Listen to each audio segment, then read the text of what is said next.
Pronto, gente, está gravando aqui. Boa tarde a todos e a todas. Aqui nós temos a professora Vera Penzo, que vai se apresentar e vai falar sobre a área de pesquisa dela. E a gente vai deixar gravado para os integrantes do grupo de pesquisa que possam acessar e a gente possa estudar melhor sobre essa área de trabalho dela, que é tão importante para a nossa área de artes visuais. Tá certo. Bom, então, obrigada pelo convite, né, poder conversar com o grupo de pesquisa, o grupo de pesquisa e a criatividade e o ensino de artes visuais, é isso, né? Não, é artes visuais e criatividade, porque tem Ah, várias linhas. Aí uma delas é essa, e aí tem uma de arte e decolonialidade, e a outra é de neurociência e artes visuais. bom, para mim, então, de qualquer maneira, é um prazer poder falar com o grupo, né? Eu também tenho um grupo de pesquisa, que é ensino-aprendizagem em artes visuais, né? Processo de ensino-aprendizagem em artes visuais, e já estou trabalhando com esse grupo já há uns 4, 5 anos. É um grupo que se renova constantemente, né? E a gente tem um projeto de extensão, que tem grupo de estudos, que a gente reúne também com regularidade. Na verdade, esse ano a gente não reuniu ainda, né? Essa situação de pandemia aí nos causou muitas dificuldades, e, né, como eu ocupo a função administrativa, fica difícil manter. Eu vou falar um pouquinho, então, vou fazer uma apresentação aqui da PowerPoint que eu preparei. Deixa eu ver, não consegui, peraí. Não está apresentando, peraí.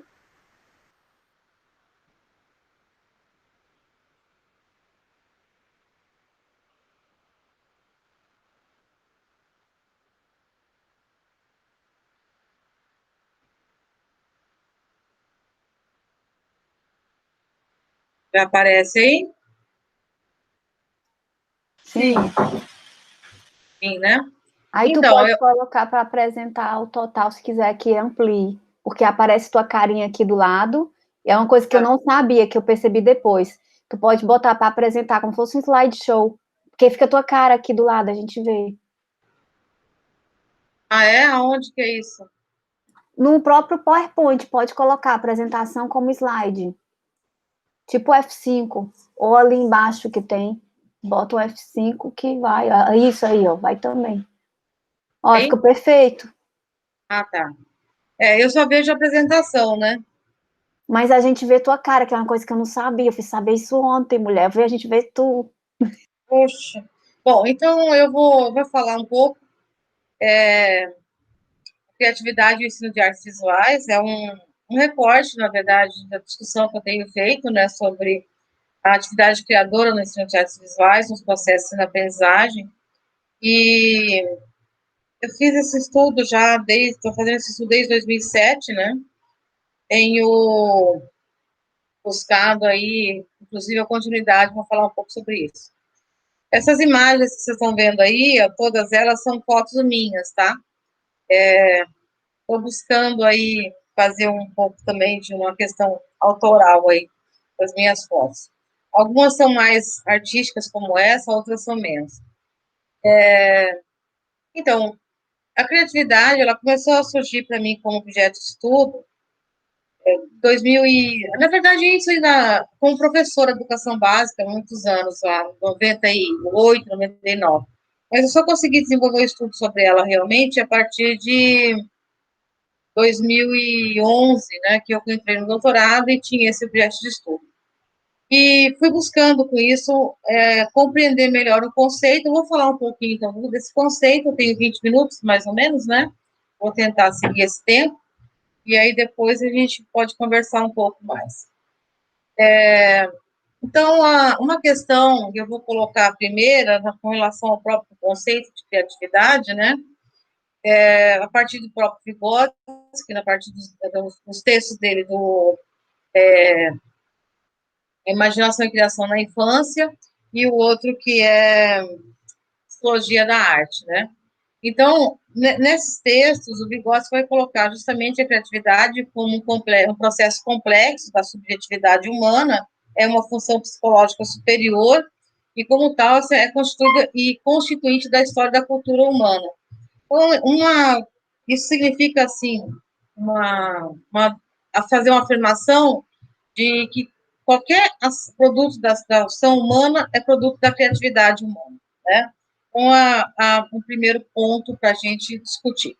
E ela não está restrita a poucos iluminados, né? Ela está realmente, ela faz parte de toda a existência humana. Dentro da psicologia histórico-cultural, que dialoga com a materialismo histórico-dialético, a perspectiva da compreensão do homem como ser racional, ele também está associado a uma perspectiva de entender o homem como ser criador, na perspectiva justamente de não entender o que dá a condição para a humanidade ser a própria, se tornar a humanidade, é justamente o caráter criativo da espécie humana, né? Essa foto aí é uma foto que eu fiz, me lembra um pouco da caverna, né, do Platão, e também dessas influências que a gente tem culturalmente falando, da nossa sociedade, e um pouco da ideia da criatividade também, desses iluminados aí, um princípio da criatividade, uma discussão que se tinha até chegar a Guilford, em 1950, mas é que a ação criadora era um presente divino, né? E isso perdurou praticamente aí, maior parte da existência aí da nossa história, né? A Idade Média, a ideia da criatividade como um presente divino. Tanto que, por exemplo, não existia assinatura de obras de arte, né? Porque a criação era vista como criação humana. Mas uma música, uma pintura, não se assinava porque não se tinha autoria, não era o homem que criava, né? Uma discussão bem básica, assim. Mas era o fato de colocar ali uma manifestação do poder divino. E essa ação do ser humano de criar essa atividade, que gosta de chamar de atividade criadora, ele não discute exatamente a criatividade, né? Ele usa o termo atividade criadora, fantasia, imaginação, e aí, dentro dessa ideia da fantasia, da imaginação, é que está ali o poder criador se manifestando, né? Então, ele coloca justamente que toda essa movimentação do homem projetando para o futuro, né, que vai possibilitar que o homem mude o seu presente, que modifique o seu presente e que o transforme, tudo isso é resultado da atividade criadora humana. Então, o princípio da criatividade, o conceito, ele vai partir dessa ideia de que todos somos possíveis, todos nós podemos criar, e essa criação nos coloca, nos projeta para o futuro. Também de que as mínimas partículas da ação humana, ela tem, em alguma medida, um potencial criador, né? Ou é manifestação, ou evidência desse processo criador. Então, não é um atributo de poucos, os gênios, os iluminados, que eu estava dizendo. Não que isso não exista, na verdade. A possibilidade das altas habilidades, a superdotação, de pessoas que têm um aspecto cognitivo que é mais acentuado, né, que se desenvolve mais, tem mais facilidade. E tem vários estudos sobre altas habilidades, inclusive. Mas o fato é que todos nós somos criativos de algum modo e em algum nível, né? Então, o Vygotsky, ele fala tem um conceito que chama de fantasia cristalizada, onde o potencial criador, ele vai meio que se materializando em pequenas produções humanas, ou todas as produções humanas, né? E aí ela vai também, à medida que ela vai se consolidando, com a humanidade vai passando o tempo, essa pequena partícula, ela vai também sendo redimensionada. Eu dou um exemplo, que é o próprio Vygotsky aqui, de uma junção, né, de hastes com pelos, que vai se converter num pincel, e com uma diversidade de tipos, de sedas, de cabos, de resultados gráficos, a ponto de se tornar, por exemplo, um instrumento digital analógico. Então, essa fantasia cristalizada, ela vai trazer essa ideia de aprimoramento ao longo do tempo, né? Dessas formas que já foram constituídas socialmente e que elas vão sendo continuamente modificadas e transformadas. Tem algumas formas aí para compreender a criatividade, seriam umas formas bem básicas, vamos dizer assim. Então, ela é uma produção de uma novidade, sim, é uma capacidade especificamente humana de gerar produtos culturais, né, significativos, e também com a capacidade de produção de novidade e valor na vida cotidiana. Então, quando a gente fala da produção de algo novo, do que é criativo, é importante entender que esse criativo ele vai ser criativo à medida que ele tem alguma novidade, né? Então é uma coisa nova, mas também ele tem um sentido de valor para a vida cotidiana, tá? Então aí sim eu tenho condições de compreender o que é um processo criativo ou o que é a criatividade. Eu fiz um estudo bastante denso, né, buscando compreender qual que é a abordagem histórico-cultural da criatividade. Eu não vou tratar disso aqui, porque realmente é um esforço bastante intenso, né, fazer essa busca. Então, eu tenho alguns elementos. Então, por exemplo, para entender essa abordagem histórico-cultural da criatividade, pelo menos 3 elementos básicos. A unidade do cognitivo com o afetivo, né, na atividade criadora. Então, a relação emocional é extremamente importante para compreender o processo criativo. O vínculo do individual com o social na criatividade é outro elemento também, porque o indivíduo não cria para si, ele cria para o outro e também com o outro, né? Então, o princípio da criatividade, ela tem sempre uma ação combinatória, ela sempre tem uma ação associativa e coletiva para o seu desenvolvimento. E aí a interrelação de criatividade e o próprio desenvolvimento. Essa foto que eu coloco aqui é uma foto aqui de Campo Grande, do bloco de carnaval, do qual eu faço parte, né? Eu achei interessante colocá-la justamente pela relação que a gente pode fazer a partir dessa produção de alguma coisa que é uma vontade de mas que se torna a vontade de todos e impacta numa coletividade, numa cidade. Esse bloco, ele mudou a configuração de Campo Grande, Mato Grosso do Sul, que é a cidade onde eu resido. É uma cidade que tem em torno de 850 mil habitantes, mas que mudou a característica da cidade em termos de carnaval. Então, o bloco começou com 100 pessoas, hoje reúne em torno de 40 mil pessoas, para vocês terem ideia. E isso mudou a agenda da cidade nesse período. Isso tudo é bastante complexo, estou fazendo para uma metáfora aqui, né?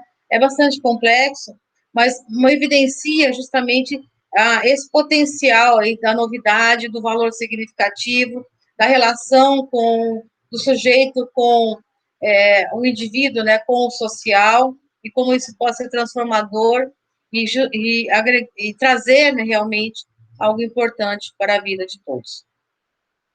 E também um outro elemento que é aí colocado pela Jans Martinez, é uma pesquisadora nessa abordagem histórico-cultural, que fala sobre o caráter personológico da criatividade, né? E ela vai também falar de uma relação sistêmica com uma atividade vital, humana, vital, né? E também necessária para o desenvolvimento humano. E ela vai ser constituída justamente na interação do indivíduo com o ambiente, sendo esse ambiente um determinante para o processo criativo do indivíduo. Por quê? Porque na perspectiva histórico-cultural, quanto mais a pessoa ouve, quanto mais a pessoa conhece, quanto mais a pessoa tem contato com outros, mais ela tem condições de criar. Eu vou falar um pouco mais rapidamente, né? Aqui um pouco, ou talvez com um pouco mais de tempo aqui, eu falei agora rapidamente, na verdade, para cada um daqueles conceitos que eu coloquei ali, tem muita discussão para ser feita, né? Eu vou até voltar aqui, vou fazer uma observação que, normalmente, quando se fala do conceito, eu vou voltar um pouquinho aqui, quando se fala do conceito de criatividade, muitas vezes as pessoas falam assim, seja criativo, quer dizer, soluciona um problema, a criatividade como solução de problemas. Na perspectiva histórico-cultural, a criatividade não é não é a solução de problemas. A criatividade é o que formula problemas. Isso é uma questão bastante importante, porque ela não é uma coisa da qual eu possa fazer uso em determinado momento.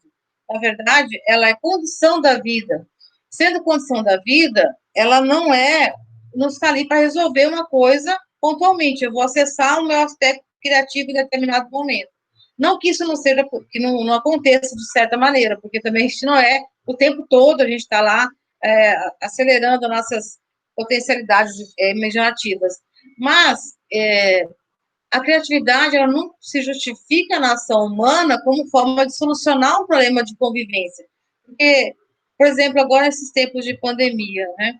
Ah, não, seja criativo. O professor tem que ser criativo. Quer dizer, ele tem que resolver o problema. Ele tem que resolver como fazer. O professor não vai resolver se isso não fizer sentido para ele, no sentido muito mais profundo da própria existência, né? É uma relação bastante humanista também. Então, nessa questão da relação com a criatividade no ensino de artes visuais, a partir dos estudos que eu realizei, eu cheguei a são 5 elementos importantes para compreender esse processo criativo dentro, né, no aspecto do trabalho do professor mesmo, trabalho pedagógico, né? Então, primeiro, existem algumas interações complexas na constituição da criatividade.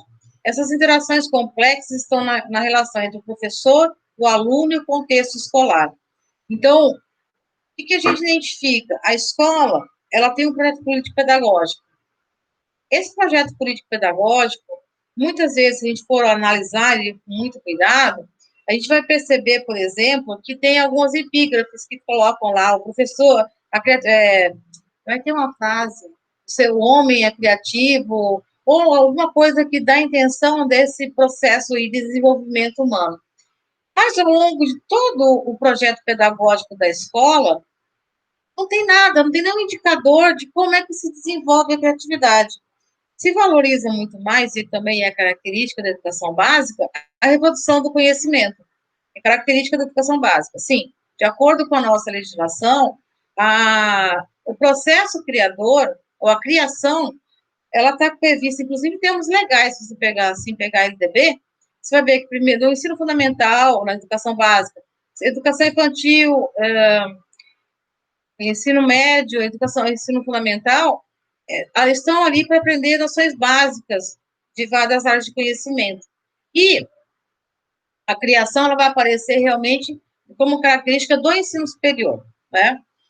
E outra questão em relação ao aluno. Então, a gente também muitas vezes pensa que a criança é criativa por natureza. O Vygotsky vai dizer não. Criança não é criativa por natureza. Na verdade, existe uma falsa ideia de que a criança seja mais criativa ou tem um potencial criativo maior que o adulto. Na verdade, o que a criança tem é a liberdade. Ela tem uma espontaneidade e ela não tem filtros sociais, culturais, que colocam barreiras no processo criador dela, né? E o professor, ele também tem um potencial criador. Eu diria, inclusive, que a docência é também característica da própria docência do trabalho pedagógico, a ação criadora. E um nível bastante alto, inclusive, né? Agora, isso tudo isolado, se você não tiver uma relação complexa de provocar interrelações, esse processo não vai para frente. Por isso eu coloco aqui dessas interações complexas entre os sujeitos, né, e também o próprio local onde essa criatividade pode acontecer. Aqui um exemplo, essa imagem que eu coloquei, é de um trabalho que eu desenvolvia com professores de educação básica, quando eu trabalhava na rede municipal de ensino. Esse trabalho aqui é de 2007. Nós fazíamos a formação de professores.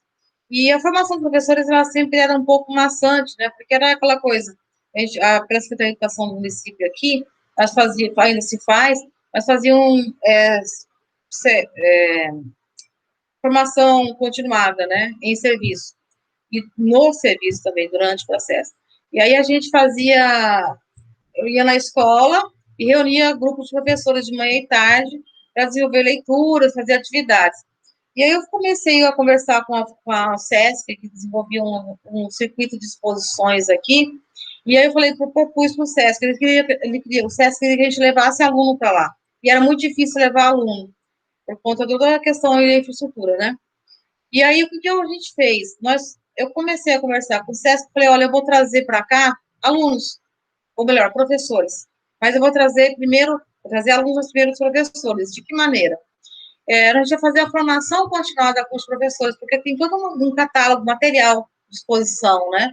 E foi muito legal, porque a gente fazia, por uma semana, cada período tinha uma visita à exposição, a cada grupo de professores, né, tinham vários grupos de professores, cada período ia um grupo, e aí a gente fazia uma visita à exposição, e depois a gente ia para o ateliê, que ficava no subsolo do prédio lá do SESC, e aí nós fazíamos toda uma relação de leitura e de compreensão mais aprofundada dos conceitos que estavam colocados na exposição. O pessoal do SESC ajudava nessa condução, e os professores, então, a gente desenvolvia aí essa atividade.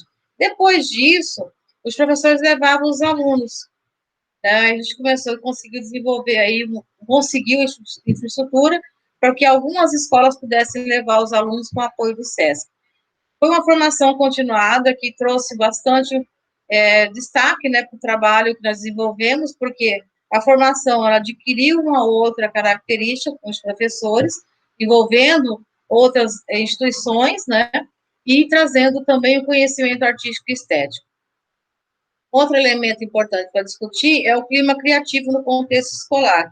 Se não basta que tenha interação entre professor, aluno e escola, se a própria escola não tiver condições de criar um ambiente propício à criatividade.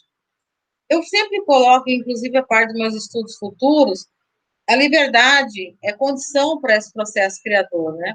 Então, se a escola não permite que o professor, por exemplo, possa desenvolver atividades extracurriculares, ou que não tenha um material adequado, ou que não dê as condições emocionais, inclusive, para o professor desenvolver o seu potencial criador, e o potencial criador do aluno, isso não vai acontecer. Então, é preciso que tenha dentro da escola um ambiente adequado, um clima criativo, um clima emocional, um clima que se prepara, um espaço que se prepare para a ação criativa, né? A outra questão que eu levantei também fundada nas pesquisas é em relação a uma iconografia da criatividade no contexto escolar. Isso me chamou bastante atenção, foi uma categoria que eu acabei construindo, que bastante intensa, inclusive. Por quê? Porque eu ia para a escola, quando estava na pesquisa ainda, né? E ainda vou até hoje, como professor de ensino superior, e a gente encontrava, quando fala que eu pesquiso criatividade, né? Aí falava assim, olha, Vera, como é criativo isso aqui, a pintura, né? O desenho da criança, uma exposição, um evento. Olha como é criativo. Aí falava, olhar como é criativo. Eu fiquei pensando nisso, né? Como é que eu vou olhar o que é criativo? É claro, a criatividade é um processo. Aí tem o produto também que a gente tem que considerar. E aí eu comecei, então, a ver essas iconografias dentro da escola. Eu fiz um compêndio de imagens que vão mostrando o que é essa iconografia da criatividade, né? Que vai pelo produto, principalmente. A gente não pode falar da criatividade só como processo, até então eu tenho falado dela como processo, mas ela também é produto. E ela também se materializa em elementos estéticos que podem também evidenciar o acúmulo do conhecimento que se tem sobre determinada coisa, conhecimento estético, no caso, né? O que muitas vezes a gente fica muito triste ver na escola é que essa iconografia ela ainda é carregada de elementos estéticos bastante simplórios, muito básicos. Nós temos muito ainda a desenvolver em relação a isso. A outra questão é o entendimento da criatividade como objetivo e a arte como estratégia. A criatividade como objetivo, na verdade, foi o que deu sustentação para colocar a disciplina Educação Artística no currículo escolar, porque o objetivo da disciplina era que se desenvolvesse a criatividade, não era como área de conhecimento, mas como espaço expressivo, né? Há entendimento aí da arte também como expressão. E a arte era uma estratégia para desenvolver a criatividade. E muitas vezes essa mesma característica a gente identifica também, mesmo que não se discute arte como conhecimento, ainda a gente vê que existe um entendimento da arte como uma mera estratégia, mesmo no ensino de arte. Não se ensina arte no ensino de arte pensando não na arte, mas em desenvolver a criatividade. Isso é bastante complexo também para a gente discutir. E, por fim, um elemento que foi bastante também impactante para mim identificar nesse processo de verificar a criatividade na ação pedagógica, né, é justamente a relação com a avaliação. Por quê? Porque a avaliação ela acaba sendo um elemento de controle dentro da escola e não realmente de desenvolvimento e acompanhamento do processo de aprendizagem. Então, muitas vezes, o aluno está num processo de desenvolvendo desenhos, pinturas, colagens, ele está modelando, e aí o professor fala, mas isso não vai te dar nota. E aí o aluno para, ele trava. Por quê? Porque não, aquilo não serve para nada. Então, a avaliação vista aqui como nota, no sentido bem restrito do conceito de avaliação, ela se torna, e ela muitas vezes assim que ela é vista na escola e pelos alunos também, e às vezes é pelos professores, avaliação como nota, então você não tem ali no processo de desenvolvimento da criança a possibilidade de perceber como é que essa criança se desenvolve. Muito pelo contrário, avaliação como nota, no sentido restrito do entendimento da avaliação, ela inibe a criatividade. Eu vou fazer aqui, por último, para poder fechar minha fala já, eu tenho feito novos estudos, então, sobre a praxis criativa, principalmente buscando entender com mais profundidade essa relação com as questões emocionais, com a liberdade da criação, né? Saindo não dentro da perspectiva da arte como expressão, mas justamente como possibilidade criativa. E tem um exemplo aqui, eu participei ontem, isso aqui é uma print de tela de um lançamento de uma exposição virtual permanente. Eu vou entrar aqui, para ver se vocês ainda conseguem ver, estou apresentando ainda, né? Eu vou entrar nessa página aqui, vocês estão vendo? Estão vendo? Sim, tá vendo, Rê? Sim. Então, essa aqui é um site, é uma coisa bem básica, simples, depois eu vou pedir para vocês entrarem. Ele tem aqui, tem até um livro de visitas, tá? É um site que se converteu em espaço expositivo. Vou contar, enquanto eu vou mostrando aqui um pouquinho cada uma dessas ilhas, e foi feito em período de pandemia, tá? É um trabalho da disciplina da professora Patrícia Ossés, da disciplina de fotografia, oficina de fotografia, que é um nível de aprofundamento maior aqui no curso, e a professora, junto com os alunos, construiu uma discussão sobre como que cada um, a partir de uma leitura, deixa eu pegar aqui antes, peraí, não é aqui. Ontem eu fiquei navegando no site, tem uma música, vou colocar aqui, vou lá a música.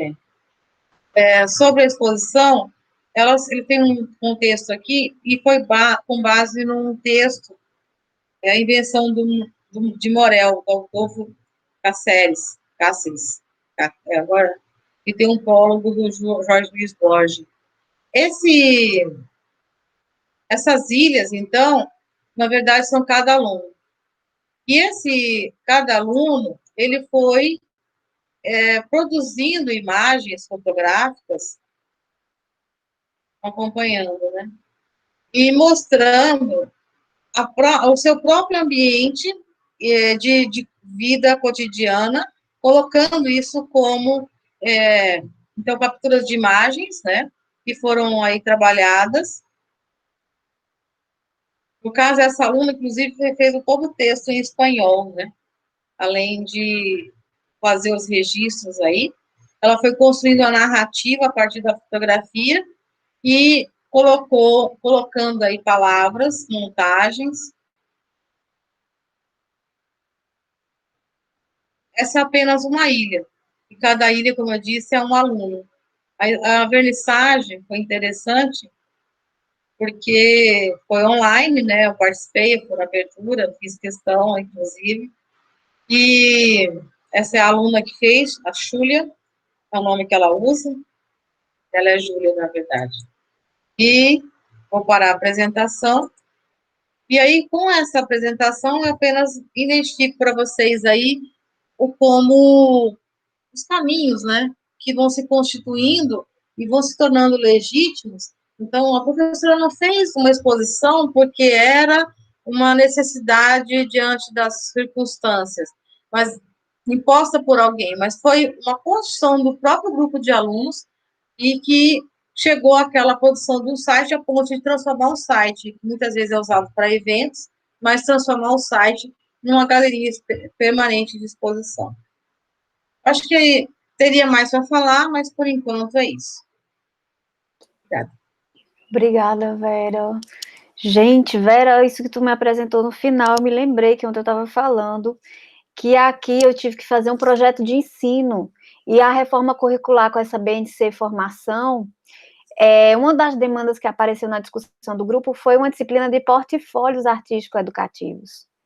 E aí, quando eu vi isso, aí, gente, é totalmente o que eu estava pensando da ideia da disciplina de portfólios, porque os alunos da licenciatura e aqui também de bacharelado podem começar a fazer espaços expositivos virtuais e que isso seja também um material pedagógico, didático para quem é professor de artes visuais.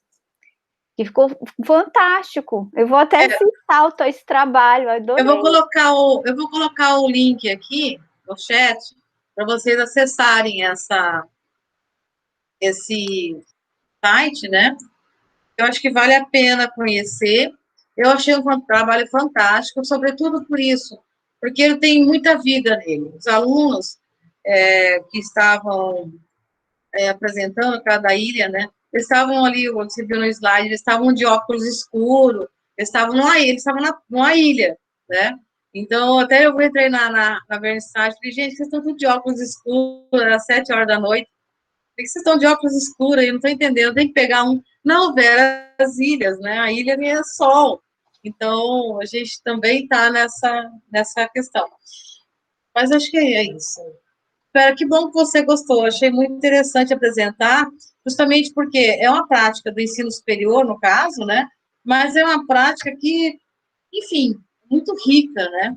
E mostra muito esse processo, que é interativo, mas interativo do ponto de vista tecnológico, interativo do ponto de vista das relações, que envolve emoções, que envolve um entendimento de sociedade, uma reflexão, inclusive, sobre o momento que a gente vive e que a gente precisa pensar justamente.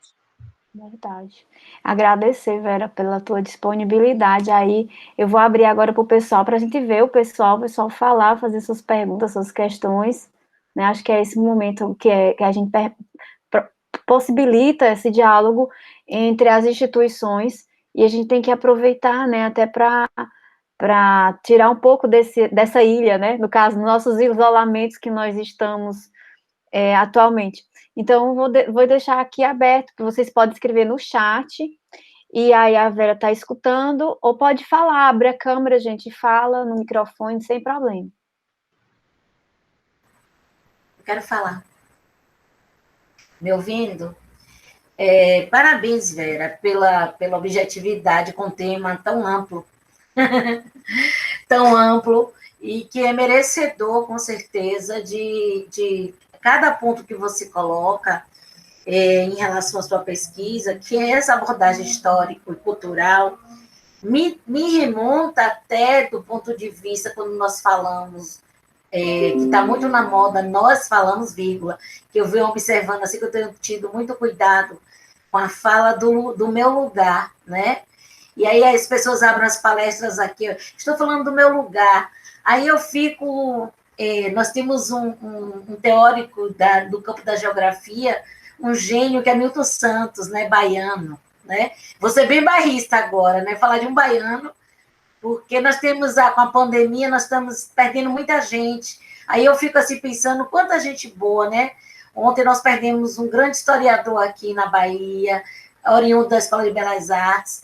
Mas voltando ao seu tema, para não me delongar, e aí essa questão do elemento cultural e o trabalho buscando a abordagem a partir da cultura do sujeito, não é? Que é o eu e o todo. Por quê? Porque quando nós estamos... eu trabalho com formação para o ensino das artes visuais. Eu coordeno uma licenciatura, né? Quando nós estamos formando o professor, ele só imagina esse discurso e essa fala a partir do estudo da psicologia ou de um campo que vai estudar os aspectos cognitivos. Ele nunca quer ver dentro de um processo da filosofia, da sociologia, dos outros campos de conhecimento. Também, Flávia citou bem que nós estamos debruçados com as tais reformulações curriculares para adequação a 02/2019, né, que é a formação docente proposto por esse governo que está aí exemplar, não é? Esse governo exemplar, ele propõe exatamente que um dos objetos finais, né, ela cita o portfólio, seja o portfólio. Mas eu fiquei achando interessante que eles já estabelecem o que é para ser. Traz nessa diretriz, ela traz espaços que não são espaços de esperança, não. São impostos mesmos. Eles estão tentando estabelecer que aí no Sul, aqui na Bahia, não é impotência, não. É estabelecido mesmo. A diretriz diz que é para fazer portfólio, né? Só que como no campo da arte, as diretrizes para o ensino da arte, como no campo da arte nós temos o elemento criativo, né? No processo de elaboração, nós podemos, a partir do que está sendo proposto, encontrar maneiras e formas diferenciadas. O que você me traz, que eu vou tentar ler um pouco mais, é Vygotsky sobre isso. Achei bacana você trazer a citação de Vygotsky, porque a minha formação em educação na licenciatura, ela já tem um tempinho, né? Então eu tenho que rever alguns teóricos. Falei hoje de manhã com Flávia sobre isso, porque nós estamos tentando, a partir desses, a criatividade no ensino das artes visuais. Legal. Esse aqui é o livro que eu publiquei, que está muito o que eu falei está aqui dentro. Então você já está vendendo um aqui. É ótimo aí, tá vendo? Por quê? Porque é um momento assim, Vera, que você traz de também nós pensarmos o que está sendo proposto, né? E o que é a escola que temos hoje. Não é porque aqui na Bahia, no interior da Bahia, ou na capital, ou do Rio Grande do Sul, no Mato Grosso, no Ceará, né? Que nós somos diversos aqui, ainda bem. Mas do ponto de vista da formação teórica, nós vamos ter que fazer o revisionismo histórico. Vou lá para Marx. Vou para Marx falar do revisionismo histórico e que um passo à frente, 2 passos atrás. Por que eu falo isso? Porque no campo da educação nós falhamos, mas não fomos minha geração e a sua e a de Flávia. Foi uma construção, né, que muitos que conquistaram, que nós hoje participamos de congressos, de expulsões, lançamos livros, conseguimos, mas que teve uma falha histórica muito grande e nós estamos correndo atrás. Então, quando você vem no campo de formação teórica para o entendimento da criatividade, é extremamente necessário esse debate, porque nosso aluno em formação, até nós mesmos, no processo de formação, o elemento criativo ele era resultado e não processo.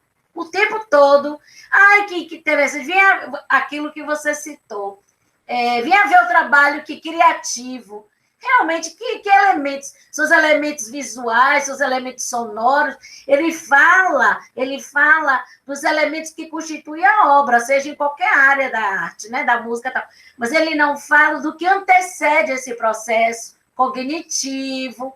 Então, eu estou adorando esse primeiro momento com você. Vai ter outros, claro, né? A gente vai ter que ler o livro para conversar com você agora. Porque aí eu tenho mais o que perguntar. Vem cá, quando você falou isso, como é que você compreendeu? É um espaço muito curto, mas eu fiquei curiosa sobre, assim, quando você fala do caráter personológico da criatividade, né? Que deve ser um capítulo inteiro isso aí, e de perceber que dentro de uma sala, olha que coisa, dentro de uma sala, nós trabalhamos com adultos, né, no ensino superior, mas imagina o professor numa sala da educação básica com 30 alunos, a média, 25 a 30 alunos. Como trabalhar, perceber o individual dentro desse coletivo, levando os aspectos culturais, sociais, que esse aluno traz para a escola. E agora, com a pandemia, isso ficou claro, porque ele lida individualmente com o aluno. Está tendo muito trabalho, por quê? Porque na sala, o coletivo, ele se alimenta e eles trocam, eles são fiéis uns aos outros, né? Aquela coisa do grupo, eles conseguem um influenciar o outro, como qualquer outra criança, mas o que nós estamos lidando agora entre nós adultos, né? Nessa relação do processo ensino e aprendizagem, e para a criança agora, essa relação direta, individualizada, são muitos aspectos a serem levados em consideração. Aí a pergunta em tempos de pandemia, o ensino da arte, olha que louco, o ensino da arte, ela consegue, nós conseguimos, isso eu estou perguntando para mim, porque eu estou procurando elementos, nós conseguimos ver a individualização do aluno nesse processo, porque nós só vemos o resultado, né? Só vemos o produto final. Então é isso, eu não quero falar mais, porque já falei que o tempo nosso hoje é curto, é 1 hora só, né, Flávia, de bate-papo. Viu? Então, eu não entendi. Não, em termos de pandemia, só para exemplificar. Eu entendi a pergunta, Flávia. Na pandemia, houve necessidade, está tendo necessidade do ensino remoto, do ensino, via várias possibilidades de ensino à distância, porque dão tanto nome diferentes, às vezes para técnicas, que às vezes é a mesma coisa. Mas a minha pergunta não é uma pergunta, é um questionamento.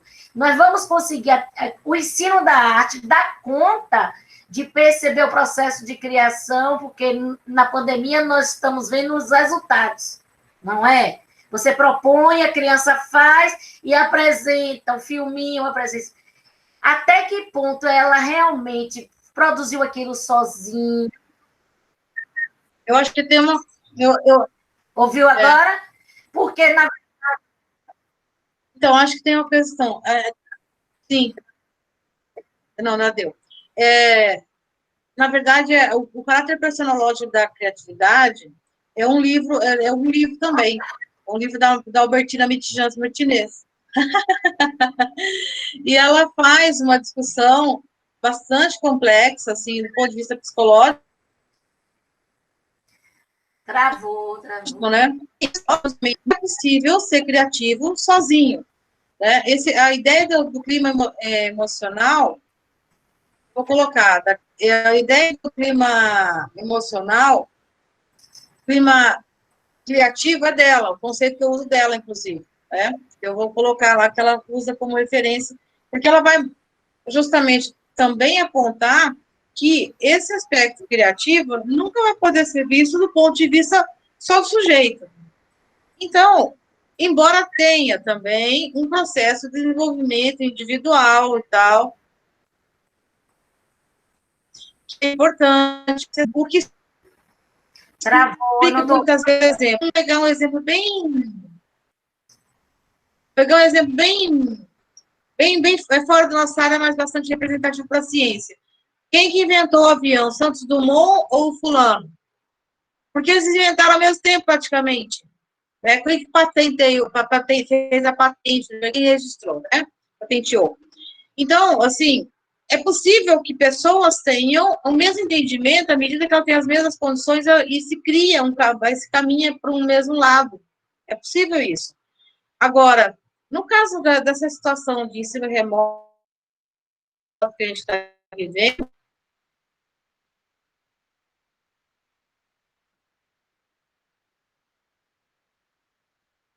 eu estou fazendo para o meu filho. Eu não vou deixar meu filho reprovar de ano. O filho, ele está fazendo sem um tempo de concentração, ou ainda, em alguns casos, tendo mais tempo de concentração, né? Poucos casos, na verdade. No caso do ensino superior, a gente até tem uma diferença, tem mais autonomia. Mas na educação básica, os alunos, qual é o tempo realmente para que uma criança fique lá se concentrando? Porque o tempo de dedicação é importante para o desenvolvimento, né? Para aprimorar ali o entendimento. Isso. Então, eu desenho daqui. Vera, a sua voz travou, tá interrompendo, não sei o que é.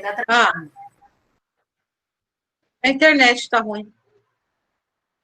Na verdade, o que eu quero dizer é assim, em termos de pandemia, ou melhor, o processo de aprendizagem está prejudicado. Primeiro ponto. Isso acho que é a grande, ao mesmo tempo que para muitas áreas se entendeu que, nossa, que bom trabalhar em casa para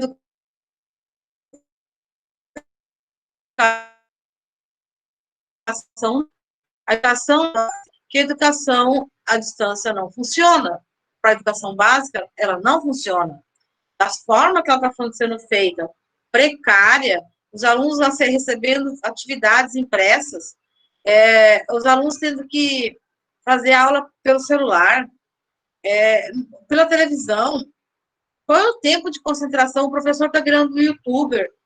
Eu mesmo estou falando aqui, a Flávia estava falando disso no começo, melhorando o lugar de trabalho. Eu fiz isso, por exemplo, ontem, né? Porque eu casa a tarde toda arrumando melhor meu espaço de trabalho aqui. Para a noção brasileira não tem condições. Então, aí você fala, mas até às vezes, quando eu falo de criatividade, as pessoas falam assim, não, mas você não está falando de criatividade, Vera. Eu estou, porque a criatividade não existe se não tiver as condições para ela se desenvolver. Esse é o ponto. Se eu não tiver, enquanto não tiver condições para que a criança tenha realmente acesso à informação e que ela saiba o que é essa informação e como lidar. A gente está vendo crianças agora, com 10 anos, com crise existencial. Eles têm tanta informação pela internet, pelo celular que elas têm contato, eles têm tanta informação que as crianças estão tendo problemas existenciais, psicológicos, transtornos mentais com 10 anos de idade, sobrecarga. Então, essa discussão é muito, muito grande. É possível acompanhar mais? Eu acho que o envolvimento, à medida que a gente consegue estabelecer o vínculo com o aluno, ele também pode aprender mais sozinho, mas ele não vai muito longe sozinho.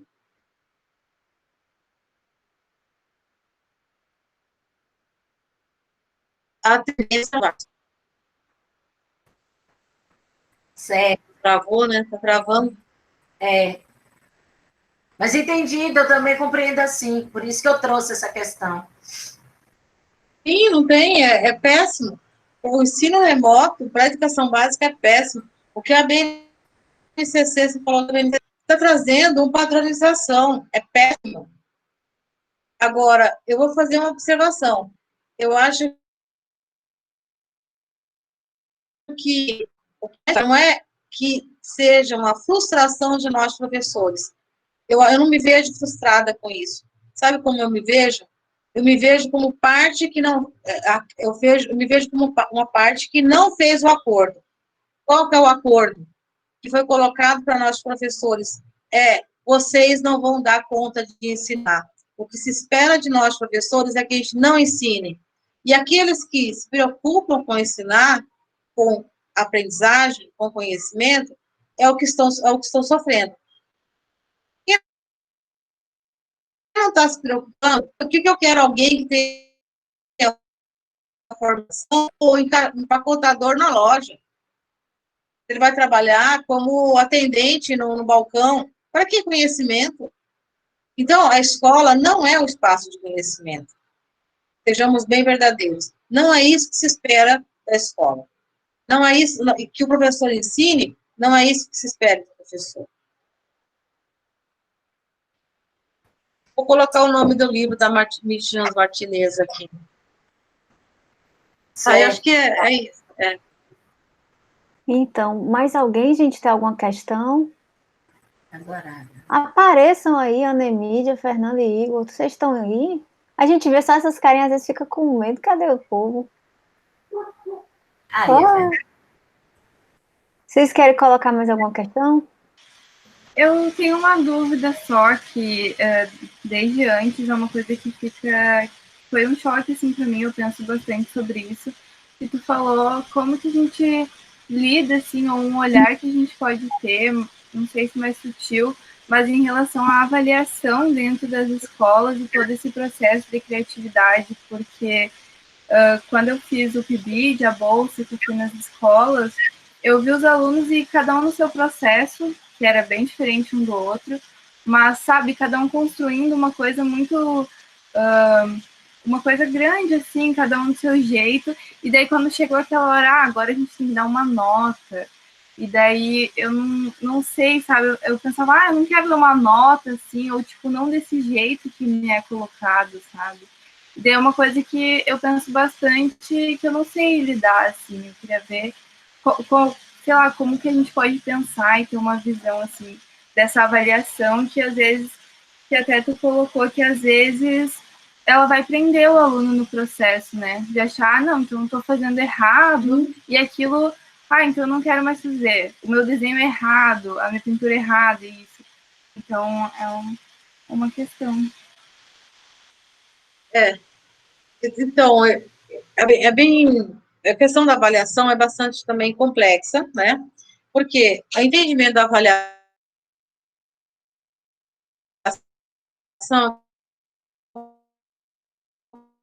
tudo na minha avaliação.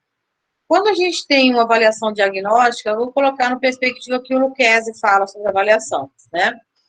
E tem um livro novo dele agora, que eu estou super curiosa, eu comprei, eu estou super curiosa para ler. Ele fala, a avaliação é o acompanhamento, na verdade, é a verificação, né? Um momento de verificação. Então, quando o professor acompanhar e verificar, e de alguma maneira julgar também, porque aí você tem a classificação em termos quantitativos, né, do conhecimento. Então, você tem uma escala de conhecimento. Aí, para o conhecimento, né, uma escala de valor para o conhecimento, no caso de 1 a 10. Geralmente, essa nota é assim que o Brasil todo opera, né? Aí, esse mesmo, Flávio. E aí, então, assim, quando a gente fala de estratégias, a Perbena falou aí dos portfólios, né? O portfólio é uma estratégia de avaliação, que ele vai fazer avaliação de percurso. Então, você tem ele foi usado muito inicialmente nas séries iniciais, para os pais mostrarem, para os professores mostrarem para os alunos o percurso do aluno, de desenvolvimento. E tem ali, o portfólio tem origem norte-americana, né?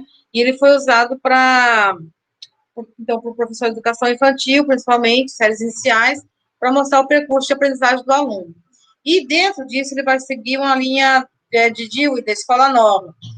Nessa perspectiva, ele vai colocar assim, um processo de pesquisa. Essa avaliação é resultado de um processo, ela é um registro, praticamente, de pesquisa. E aí, quando você tem a possibilidade de acompanhar realmente o aluno, quando o instrumento de avaliação e os critérios de avaliação eles deixam de ser impositivos, eles se tornam parte do processo. Sendo parte do processo, você vai ter, em algum momento, vai falar, não, agora eu posso pontuar meu aluno, porque eu desenvolvi tais atividades, eu desenvolvi tais ações, aprofundando conceitos e fazendo determinadas ações, agora eu posso quantificar. De acordo com os critérios, eu defini objetivos, né? Então, eu tenho um percurso ali para chegar àquele objetivo de conhecimento, então eu consigo agora, por meio dos critérios que estão relacionados a esses objetivos, eu consigo entender o que esse aluno aprendeu. Aí eu, de uma maneira mecânica, uma quantificação vai acontecer, não tem como fugir dela, mas o percurso para isso, para chegar a essa quantificação, é que tem que ser pensado.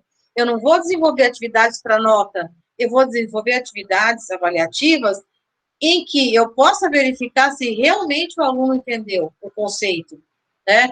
Quando de acordo com a psicologia histórico-cultural, a criança, ela não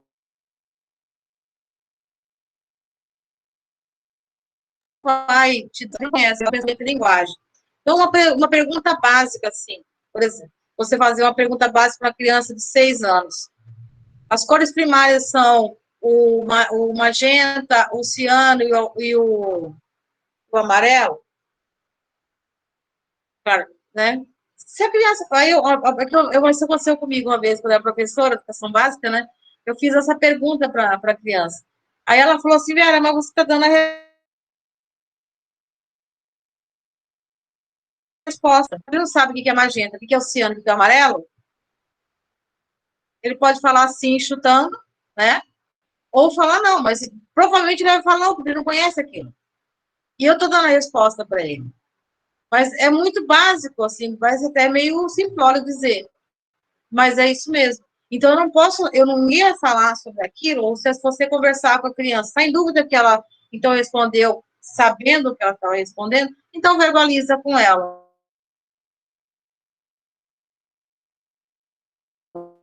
Entendeu? Ela teve a apropriação do conhecimento. Não sei se eu consegui responder, Fernando. Perfeito, entendi. A internet ficou travando, não entender, mas deu para entender, sim. A internet trava. Mais alguém, gente, quer perguntar alguma coisa? Dar uma fala? Ana Emília, Igor, vocês estão aí? Sim, estou aqui ouvindo. Ana, tá aí? Tem alguma coisa para perguntar? Estou aqui. Eu entrei já no final, então vou esperar você disponibilizar a gravação e vou ver, né? Mas eu estou aqui pensando já algumas coisas a partir do que eu consegui ver. E da conversa também, né? Da Vera e da Verbena. Desculpa, gente, que eu estou almoçando ainda. Eita! Mas, então, sobre essa questão da criatividade, né?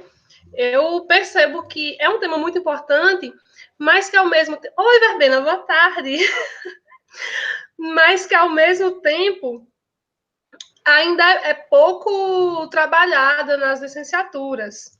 Então, eu hoje, que estou em sala de aula, né, eu sinto ainda isso como um desafio muito grande, né, por tudo o que Verbena falou, mas também, né, por essa falha na formação que eu tive até agora, e também por conta da própria estrutura, né, da organização da escola, da forma como a escola coloca para a gente os espaços e os tempos de aprendizagem, a gente acaba sem conseguir fazer um trabalho que a gente gostaria de fazer.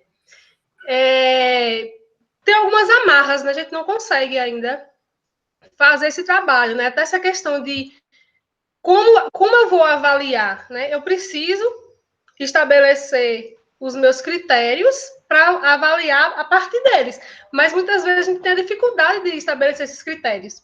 E agora também, com essa questão da BNCC, está mais complicado ainda, porque você não consegue nem entender que conteúdos é que estão ali. Então, como é que você vai conseguir fazer, né, esse processo, né, de avaliação? Como é que você vai conseguir encaixar ali dentro esse processo de construção, de criatividade, tá ficando ainda mais difícil o negócio pro lado da gente. Mas acontece, mas o difícil sabe qual que é a maior dificuldade, Ana Emília? Você está na sala de aula, né? Que eu estou vendo, está trabalhando. Então, uma maior dificuldade maior é justamente o professor se reconhecer como sujeito desse processo. Porque se você fica refém de atender uma demanda da BNCC, atender a demanda não sei o quê, você não vai pôr. Realmente, você não vai conseguir resolver. Eu acho que o caminho é, assim, entender o que é esse negócio que está colocando aí para a gente, né, esse BNCC. Com isso, você constrói a sua prática pedagógica, você constrói a sua organização. Porque você não pode ficar refém de preencher documentos, né? E a ausência total de conteúdos de referência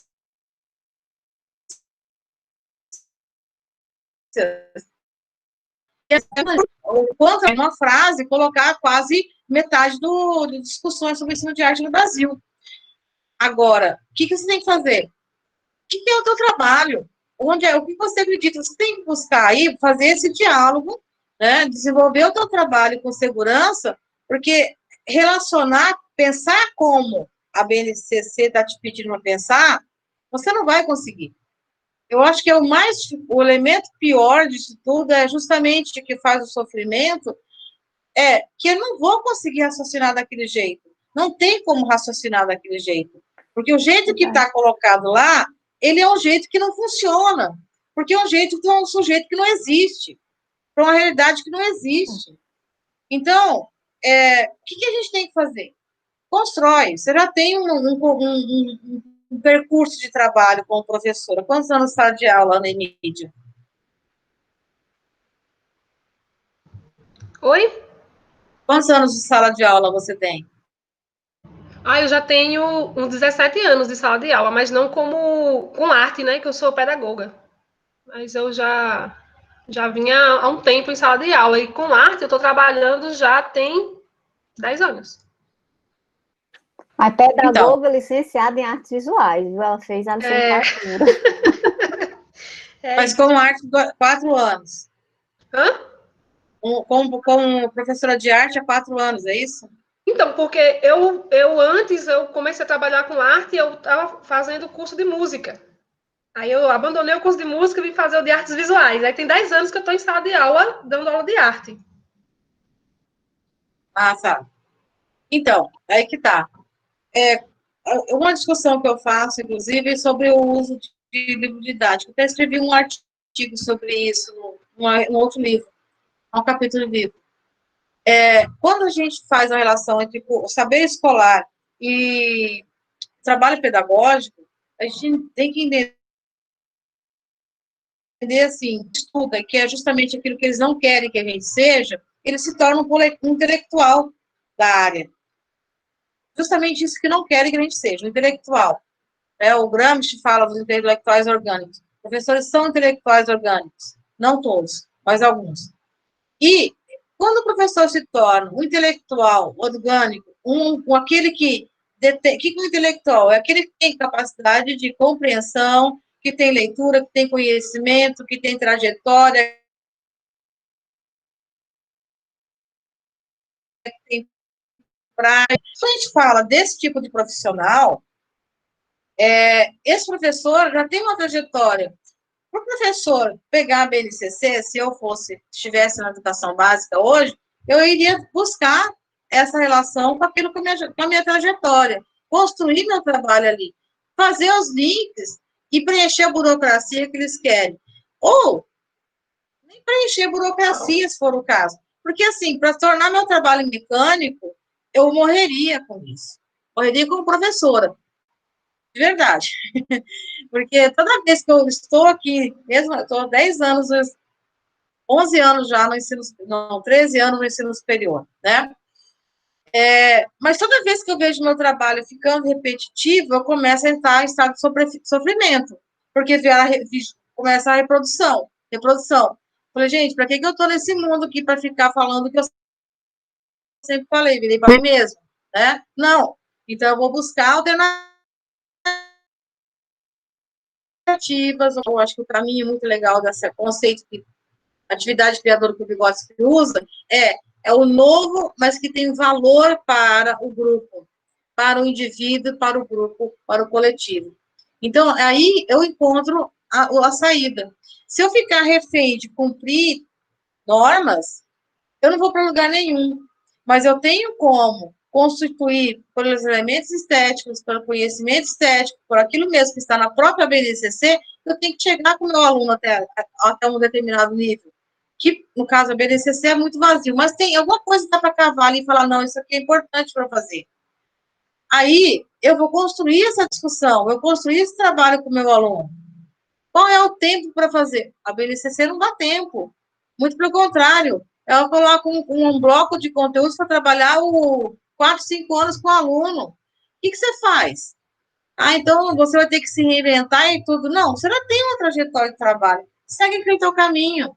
Vai seguir aquele caminho e constrói talvez estão te obrigando a usar um objetivo, eu diria mais uma coisa mais ainda. Para a didática, sentido puro da didática, a tradicional da didática, eles vão dizer que é exatamente isso. O referencial curricular, ele tem que pegar, o professor tem que pegar o objetivo que está lá e colocar no plano de ensino dele, com o objetivo geral, e aí criar os objetivos específicos. Se pegar o sentido mais profundo da didática, o professor faria isso. Mas não é isso que faria isso, mas ainda assim, essa explicação, no sentido mais puro da didática tradicional, ela também me dá abertura para que eu desenvolva meus objetivos específicos. E eu possa criar em algum lugar ali. Eu possa ser livre. Entendeu? Eu possa desenvolver meu trabalho realmente. E aí,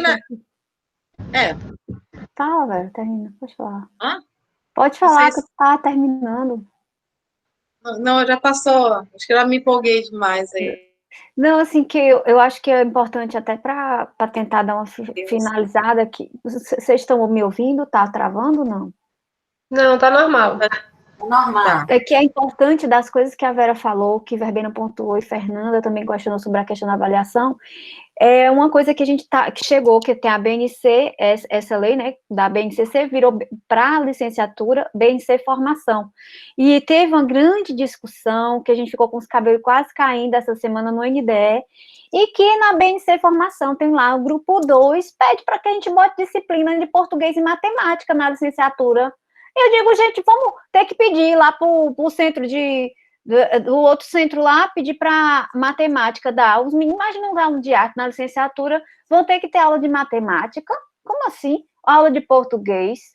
Aí eu disse, gente, é voltar àquela disciplina de oficina de leitura e interpretação de texto do português, né? Ou então a gente botar uma disciplina de desenho geométrico, porque para justificar a matemática. Aí eu disse, a gente tem que encontrar, como a Vera falou, igual na licenciatura, uma brecha, né, Vera?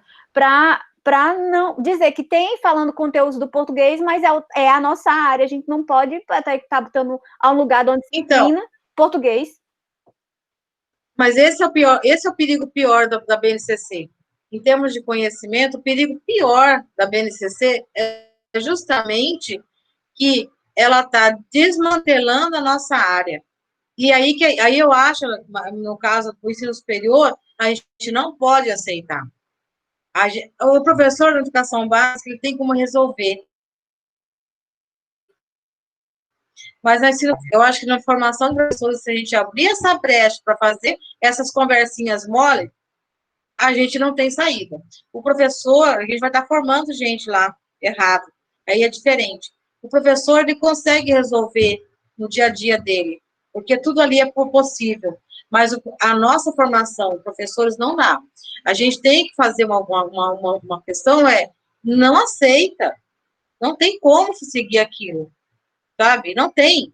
Porque eu vou acabar tendo um professor para dar todas as áreas, todas as disciplinas, é isso que eles querem.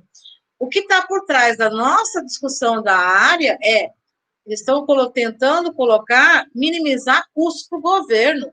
E não pode ser feito com relação a isso.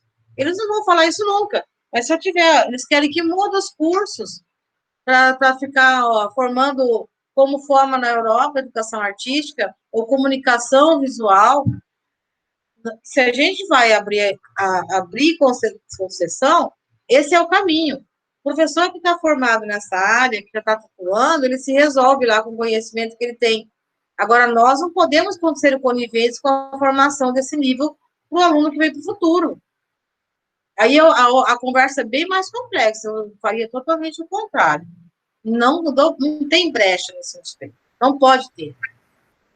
Nesse sentido, Flávia, só que você traz, que ele fala que são estudos comuns para todos os níveis de formação na criança. Mas nós vamos ter que inserir, eu estou trabalhando nisso desde de fevereiro e março, que é a reformulação curricular do nosso curso aqui, porque a CAPES deve abrir um edital, que eu acho que é mentira, mas tudo bem, a gente vai fazer. Já está quase no final.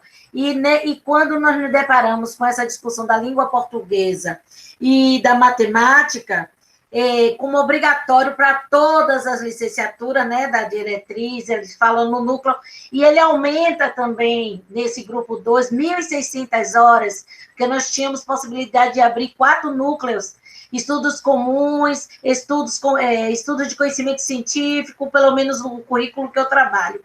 E os conhecimentos específicos são os laboratoriais, agora não. Eu só tenho 3 espaços, 3 grupos para trabalhar, não é? E aí, quando surgiu, o que é que eu pensei, Flávia, que é para mais... que é uma coisa que nós já discutimos aqui com o pessoal da Universidade do Estado da Bahia, que quando for discutir a questão da matemática, eu no curso de arte, vou trazer para o campo da arte também, a língua portuguesa também. Mas o que é que nós também temos que ter o cuidado? Nas licenciaturas, o que nós sentimos falta é do professor que escreva, não é? Todos nós tínhamos essa dificuldade, porque as licenciaturas não tinham a preocupação que é exatamente o esvaziamento do professor que produz cientificamente. O bacharelado produz coisas para congresso, vai para iniciação científica, e os licenciados ficam com uma subclasse, algo que fosse menor. Então, eu vejo uma possibilidade aí de nós também entrarmos de forma subversiva com esse discurso, né? A língua portuguesa vai contribuir nessa formação. Aqui, por exemplo, eu estou discutindo com a pessoa até de linguística, vai contribuir para que ele possa ter autonomia na construção de conteúdos em arte, através da língua portuguesa. Se é um texto, tipo de texto ou resenha, vai ser trabalhado em cima disso. Eles adoraram, né? Porque eu disse, eu não vou obedecer isso do jeito que está colocado aqui. Nós vamos botar, inclusive, um outro título que eu estou procurando aqui, o projeto. Textos acadêmicos no campo da arte, a gente mudou, entendeu? Aí na ementa vai ser língua portuguesa, entre aspas. É isso que nós vamos, é o único espaço que a gente tem. E só para fechar um pouco, agradecendo a Vera, que eu não vou mais falar, agradeço muito. Vera, dentro dessa perspectiva, é criar os espaços de esperança mesmo, de acordo com o meu lugar, né? De poder, dentro disso, é isso que eu estou trabalhando, demanda uma energia muito grande da nossa parte, reconstruir coisas que, para mim, tinham uma clareza grande. Eu trabalho, olha a visita, trabalho com a formação para a docência e arte, tem 10 anos pelo PAFO, como coordenadora, mas antes eu já trabalhava com isso, não é? Então, nesse cuidado, é usar isso a nosso favor também. É isso que eu quero dizer. Ver a maneira de usar isso a nosso favor. Que a gente possa usar isso, né? Do limão fazer a limonada. Olha a Aninha na reunião já. Olha. A Aninha é linda, o tamanho dela, gente. Tá dando tchau. Muito linda ela. Aí ela adora. A bichinha. Ela veio me dar um abraço, que ela sempre me interrompe nesse horário, já é costume. Não é assim, é uma interrupção, né? É o jeito dela. Ela quer... Então. Então... Já tá vendo, filha? Então, gente, Eu queria, assim, agradecer imensamente. Eu acho que tem muito pano para manga essa discussão. Eu acho, assim, foi uma grande oportunidade a Vera ter aceitado. A gente está gravando, né? Vai ficar disponível para o pessoal do grupo acessar. E fica aí o convite para a gente continuar esse diálogo. O grupo que eu criei, a Vera sabe que é preocupado, o grupo de pesquisa aqui, com essa questão da criatividade, até mesmo em memória ao professor Ayrton, né, o Ayrton Corrêa, ele tem livros sobre criatividade aqui no curso da UFSM, e também pensando toda a trajetória de ex-professores daqui nessa área de ensino de arte, que é uma área que não pode deixar de esquecer a questão memória e história, que tem muito forte aqui, né, um curso antigo. E aí, assim, dizer que foi muito bom ouvir todos vocês, estou super feliz, né? E vou mandar, eu vou tentar fazer, porque eu estou com Pra mim já também um modelo um modelo de um certificado, vou ver se eu dou para todo mundo, né? Porque é uma palestra e tudo do grupo. E aí eu fico de mandar para vocês até semana que vem, tudo. E agradecer, eu acho que já estamos no horário, né? Passamos um pouquinho, viu? Fica bem, vamos tomar café, chimarrão, alguma coisa agora, né? Vamos comer alguma coisa. Acho que ela veio me chamar para isso, vou fazer a comidinha dela. Fica Sei bem. que foi um prazer. Tchau, Vera. Tchau, gente. Tchau, gente. Aparece Tchau, por aí. gente. Obrigada, viu? Cheiros. Tchau, obrigado. Tchau, Aninha. Tchau, dá tchau. Tchau, obrigada. Foi um prazer estar aqui com vocês. Muito legal. Tchau. Aí viu, Vera? Eu vou também te dar o link, qualquer coisa, se quiser. Tá bom, tranquilo. Beijo, gente. Tchau. Beijo. Tchau. Deixa eu ver se aqui.